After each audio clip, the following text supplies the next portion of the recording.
Hi everybody, we're coming for another Parsha. We're coming for another week closer to the end of the year.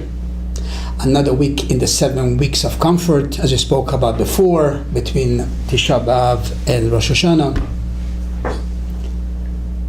All together in this week's Parsha. The name of the Parsha is Ki Teitzei la milchama al oivecha, we should go out of war on your enemies. In this Parsha we're having a lot of stories, a lot of laws, a lot of ideas. Just one idea. And one idea is that in this week's Parsha we're learning about the laws of marriage. People have to get married. And this week's Parsha we're learning about the laws of divorce. Unfortunately, sometimes that happens too. Even though the Talmud says that a couple gets divorced, the Messege, the altar, pours tears. But it's all a part of the laws. But we see something very, very interesting in this week's Parsha. That the laws of marriage is not clear in the Torah. The laws of marriage we derive from the laws of divorce. How to marry, the details. Where do we learn it from? From the laws of divorce. And it's a very, very mind-boggling question. Marriage is just a positive thing. Divorce is not. Why do we have to learn all the laws of marriage from divorce? But this is the way, that's the Parsha of this week. And if you learn the Gemara, the laws about it, it's all being derived from divorce. Do we need to know marriage from divorce? And it comes with many, many more questions. I'm not going to get into it.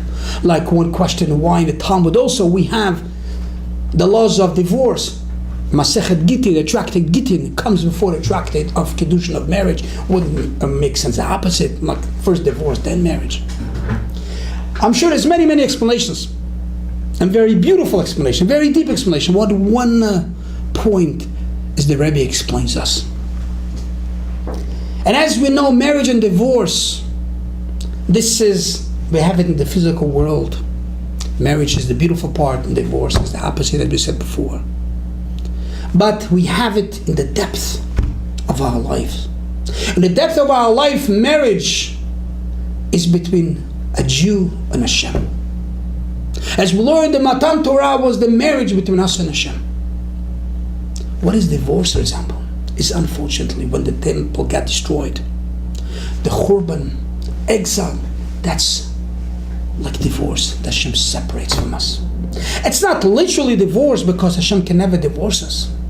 And we can never divorce Hashem. But that's the idea of marriage and divorce. So we're learning in this Parsha of divorce, we're learning in a deeper idea, we're learning about the divorce between us and God. When we're learning about the marriage in this Parsha, we're learning about the marriage between us and God. And that's the beautiful lesson we're learning in this Parsha. When you see divorce between you and God, when we see exile, when we see there's no temple, we see Hashem it's dark, we don't see the godliness, we don't see the light. We have to know that from the divorce will come the marriage. The marriage comes from the divorce, meaning to say from this exile, from this darkness will come the great light of marriage between us and God with Mashiach. From this divorce, from this darkness will come the greatest time for us with a temple, with the Geula, with the redemption, with the biggest smiles. And as we learn, Mashiach will come, will be the real marriage between us and God, whom God is going to have a big feast. And we're learning that feast, we're going to eat the Leviathan, the Shora Bar. Let's not get into all the details. Big feast for the wedding. But that wedding comes after the divorce. Meaning to say the redemption has to come after the exile. When this is the story, when God destroyed the temple, as the Medrash says, is in order to build the next temple, the most beautiful one, with Mashiach Tzidkenu. And this is what the Parsha is referring to.